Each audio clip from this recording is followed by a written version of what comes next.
Now, on 105.9 FM and streaming worldwide on the WMAL app. O'Connor and Company. 7:06, busy Tuesday morning here. I know it's busy for you too. I'm just saying there's a lot going on in the world, and you're right where you want to be, so you can be informed, educated, enlightened, entertained. What, any other E or I words that I can think of here? Exasperated, perhaps. That's good. Julie's experience with me every morning. At 8:05, we'll speak with Mark Morgan, former acting commissioner of the U.S. Customs and Border Protection during the Trump administration. Talk about the Lake and Riley case, as well as the logistics of a deportation regime that could be rolling out on Inauguration Day. As I mentioned, that's the exasperated Julie Gunlock. And I am the elated Larry O'Connor. I'm elated because Hans von Spakovsky is here. Hans, by the way, thanks for sitting in on my couple of days off last weekend. I appreciate it. Well, let me tell you, your show is so widely heard that everywhere I went after that, when I would start talking, people would say, wait a minute, you're not Larry O'Connor. Funny, I get that a lot, too. Hans, of course, is the manager of the Election Law Reform Initiative over at Heritage Foundation and a former member of the Federal Election Commission. Hans, make it all make sense. We're watching this drama play out up in Pennsylvania. And first of all, what's the current status? Either the state Supreme Court said, stop doing that. You're violating our law. And yet, have they stopped? What is happening with regard to the efforts to push or pull or drag Bob Casey across the finish line? Well, they're in an automatic recount, which was triggered because the margin of victory was less than half a percentage point. And so far, I don't think we've heard anything from the election officials in those counties as to whether they're going to reverse what they voted to do and now actually follow the law. There's two things about this. One, they are engaging in criminal violations of the law. Cully Stimson and I actually took a look at this guidance that the DA's Association of Pennsylvania put out in conjunction with the state attorney general, and they listed there's like 15 statutes they listed for possible criminal prosecutions against election officials who are not following the law. So these folks are risking criminal prosecution. But here's the other thing. Let's assume for just a second that these folks continue to violate Pennsylvania law and somehow try to reverse what happened. Well, people need to remember, the U.S. Constitution says each house of the Congress is the final judge of the elections, returns, qualifications of their members. So the Senate does not have to accept whatever Pennsylvania does. And if they want to conduct their own investigation, even getting all these ballots and having them transported to Washington so they can examine them themselves and then declare who the real winner is, they can do that. And they've done that in prior occasions. Yeah, the governor, Josh Shapiro, came out and sort of denounced the illegal vote counting. But didn't he do that after it's obvious that the cheating wouldn't change the outcome for Casey? He waited, right? Yeah, and he also waited for the Supreme Court's decision when he should have been saying this last week as soon as they did it, because this is the second time. The Supreme Court has had to come out and say, listen, officials in these counties, you have to follow our orders. Ever since 2000, we've seen so many of these races, Hans. You think about Senator Norm Coleman in Minnesota with Al Franken. Right. I think he won by 312 votes statewide. And didn't they find a bunch of absentee ballots in the trunk of someone's car? And then, of course, we see the races here, some of the close races in Maryland 6 on a regular basis, and in the local jurisdictions where it's always just a hand. Mark Herring, when he became Attorney General of Virginia in the first race against Obenshain, he won by 100 votes, I think, and it's always these absentee ballots. It's amazing how whenever it's a close race, Democrats find a way to find those absentee ballots and put their person over the top. Is it wrong for me to feel like this is a trend and that it's sort of part of the Democrat playbook, especially after the experience of 2020 in this very same state, Pennsylvania, where the rules were, objectively speaking, the rules were ignored in that state on an ongoing basis because of the pandemic? No, you're not paranoid about it. Listen, it's no coincidence that Casey has hired who? Mark Elias. Mark Yeah. Elias is the very same lawyer who Al Franken hired in the race you mentioned, the Norm Coleman race, where they turned Al Franken's loss into a victory. And the way they did it there in Minnesota in 2008 is similar to what they're trying to do here, which is absentee ballots that had been rejected in Minnesota because they didn't comply with the law. Elias and his lawyer team convinced judges to accept and count these absentee ballots that actually didn't comply with Minnesota law, and that's how he turned defeat into victory. Repeat that. The lawyers for the Democrats convinced judges to allow ballots that shouldn't have been counted based on the law. Right there. How does that happen, Hans? How does a judge have veto power over the law? Look, you just get bad judges.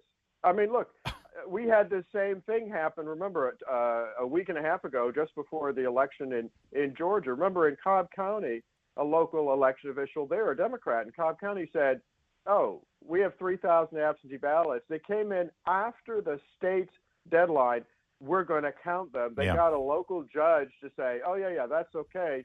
The RNC and the Trump campaign had to file an emergency appeal with the state Supreme Court.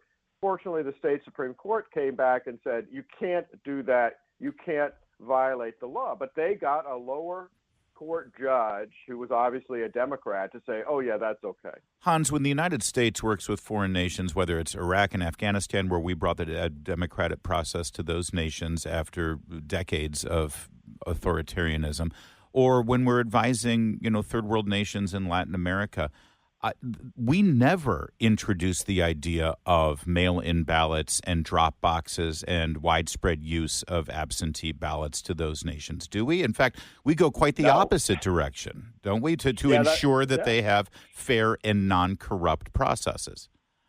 Yeah, it's just so risky, and it's so easy to commit fraud with absentee ballots. Plus, you have the whole problem of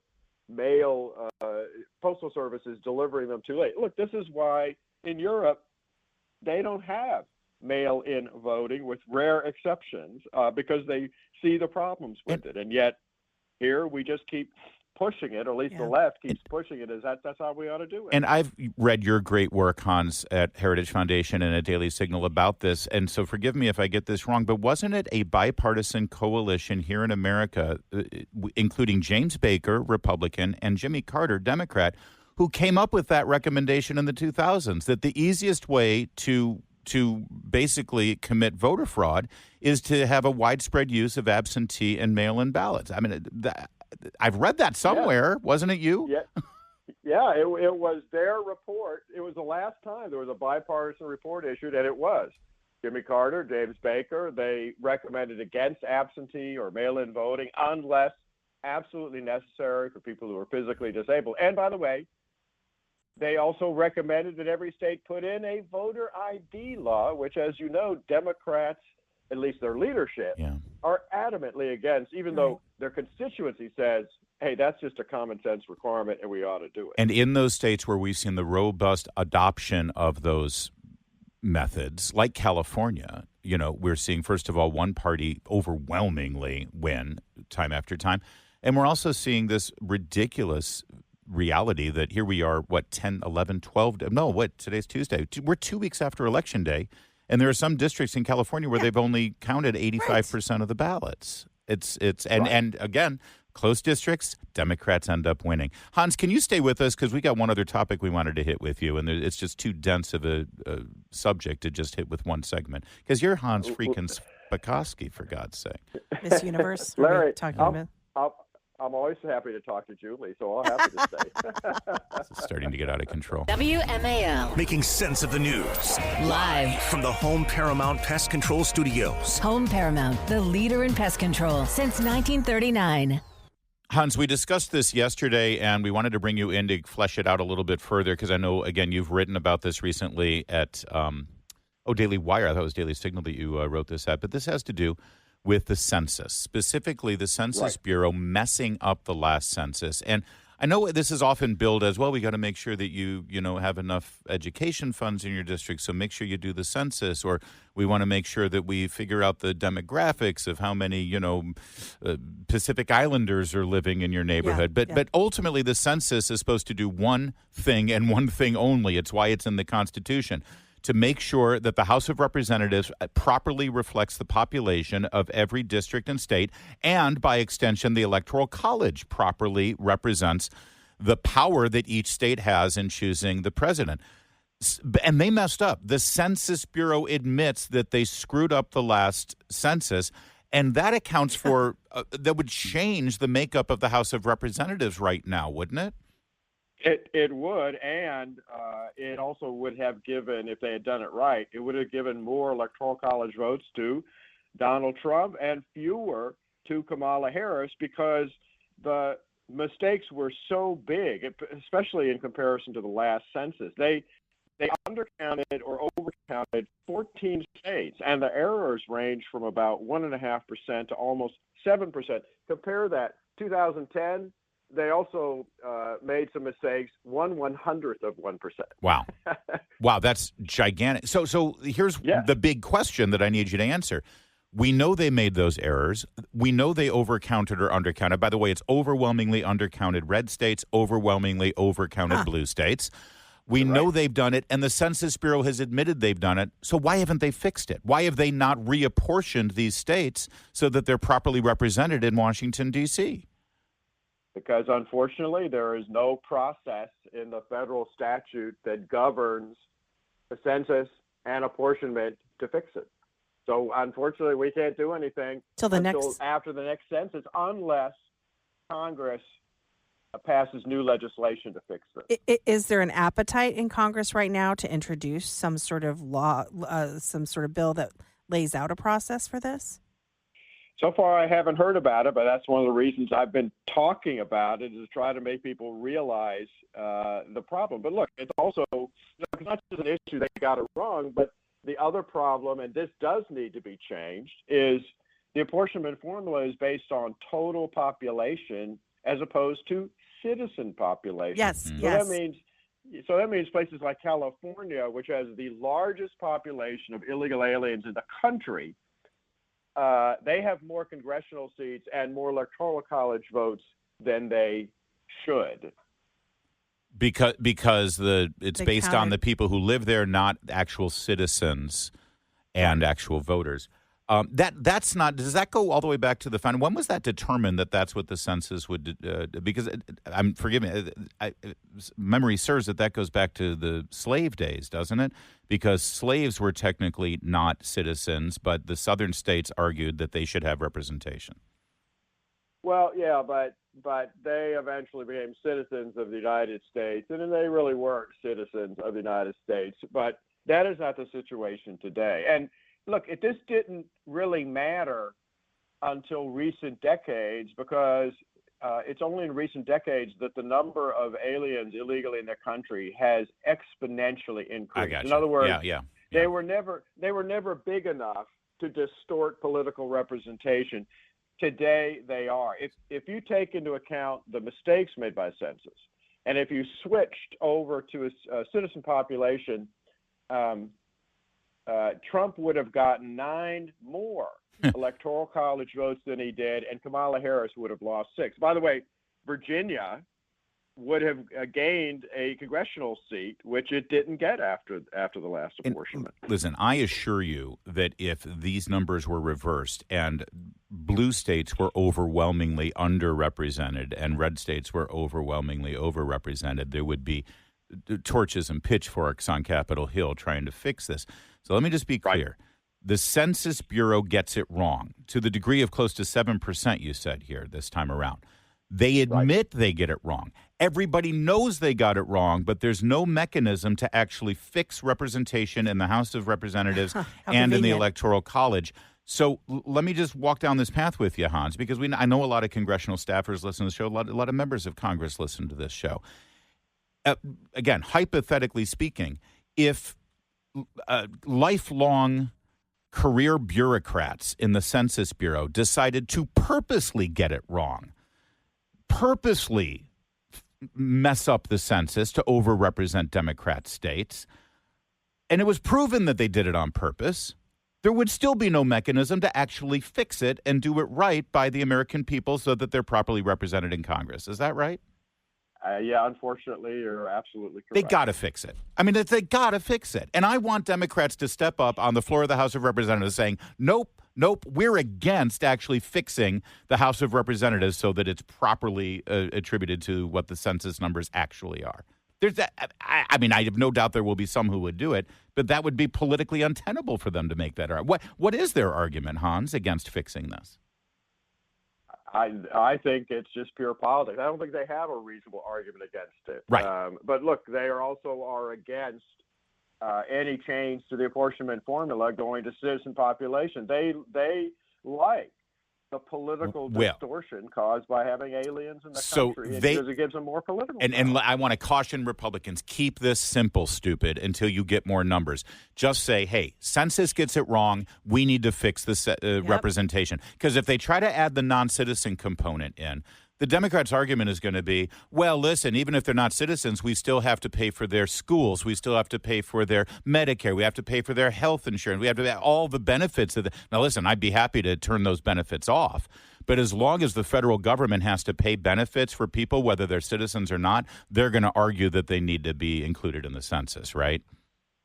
Well, they are, but hopefully your next guest in the 8 o'clock hour will tell you how they won't be here, so we don't have to pay those guys. There you go. And that'll fix itself in the next census. But I would love to address the citizenship. But first, let's keep it simple. It could be one page.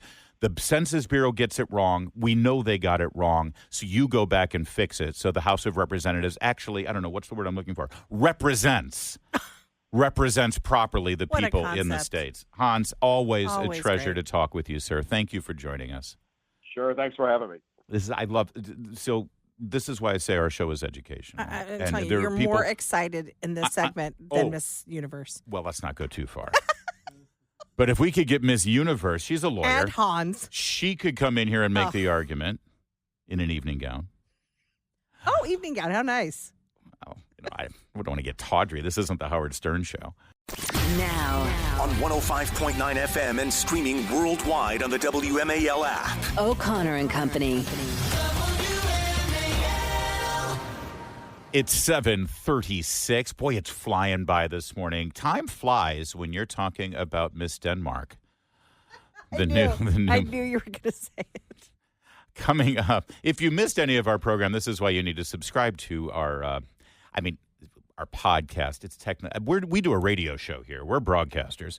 But then after the fact, what we present on radio is condensed into a podcast format that you can listen to. That's right. And you need to get up to speed because Lord knows for the next several months, if not years, we will have ongoing callbacks to the stunning, perfect beauty that is Miss Universe, crowned last night, the Miss Denmark. She is, honestly, have you ever seen a more beautiful woman in your life? And I don't mind saying it because Meredith, I would show Meredith this picture of this woman and she would say, well, that is the most beautiful woman in the world. Really dangerous territory here. I think we should move on. I will say we also do a fair amount of a little bit of gossiping. So, about D.C. and on this program? Yeah. The point is, Larry, on the program after. The point is subscribe to our podcast so you can get up to speed on all of my comments about Miss Universe. Okay. Yesterday, speaking of gossip, we mentioned this yesterday. Mika Brzezinski. Oh, this who, is delicious. by the way, and again, let's get a little catty. Thank you. What is that outfit? You are both of them Seriously. look like they just rolled out of bed and put this fleece cover up on. Zipper up fleece hoodies. And the on. makeup, Mika. I don't know who's doing Mika's makeup, but she looks like Nefertatu. Okay, No, seriously, she looks like. You know what? Look at the eye makeup. She looks. We'll put this out on our social media so you can see it. She looks like Tim Curry in Rocky Horror Picture Show. Honestly, it looks like literally she used like a big mixing bowl to shape her hair. Oh, like, I mean, what is that? You should see pictures of me when I was 7 years old, where my mother literally did use a big mixing bowl. That said, Joe and Mika had something really important to say yesterday on their show. Last Thursday, we expressed our own concerns on this broadcast and even said we would appreciate the opportunity to speak with the president-elect himself. On Friday, we were given the opportunity to do just that.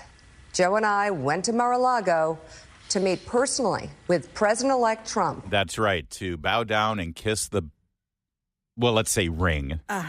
But I think something else may have been kissed because Joe and Mika see that they're failing. They have no influence. No one listened to them because they were consistently wrong. Okay, so they also- decided, you know what? Let's go talk to Hitler. Yeah, Let's go talk to the man who's going to imprison his political opponents. Can we also talk about how self-important they are? Oh, I know. I mean, it's like Yalta we're talking about Somebody here. Okay? needs to heal We our did nation. these major negotiations, right? After we were jerks for years. But also, like, calm down. Right. Calm down. You're a morning show host. Yeah, right? This isn't, Please. this isn't. Yeah, they take themselves pretty seriously. In this meeting, President Trump was cheerful. He was upbeat. He seemed interested. I bet he was cheerful and upbeat. Oh, good to see you guys. Yes. Are we here to talk about how wrong you were? Come sit down. I bet he was. All right. So anyway, it's a nightmare for them. Okay, Joe and Mika thought that they were going to be grandstanding, like you said, self-important, like get over yourselves. Well, they're facing a backlash, boycotts from their viewers who were outraged. And I understand their viewers because in the information silo that Joe and Mika has created at MSNBC, especially on that morning show, for the last year plus, whoever's still watching that show has heard one thing and one thing only, that if Donald Trump gets elected, it's the end of our country. And now, less than 2 weeks after that election, they decide to go down to Mar-a-Lago and play footsie with him. Yeah. So if you're a viewer and you actually believed them, you feel betrayed. Yeah. They have betrayed the trust of their viewers. And frankly, you should be appalled by them. These are people who called him a tyrant, a Nazi, a fascist. I mean, you name it. They said he's the end of democracy. He's going to put people in jail, blah, blah, blah. You get it. All the hysteria. How do you go and then visit the man that you've accused of all of this That's stuff? right. So over on ABC News, 2 hours after Joe and Mika went off the air, it comes The View. And Anna Navarro, who also, by the way, works for CNN, a competitor of MSNBC, she started kicking the corpse over there and trying to make her own news. I will never sit with him. I don't think I'm going to have to. I don't think I'm going to have to make a decision because I don't think I'm ever going to get There you go. invited. We'll never do that. No one really wants to sit by you, Anna. You know, everybody has to live with their decision. Everybody has to look at themselves in the mirror. I'm good. So basically she's saying, hey, don't worry about watching Joe and Mika. You're right to feel betrayed and angry at them.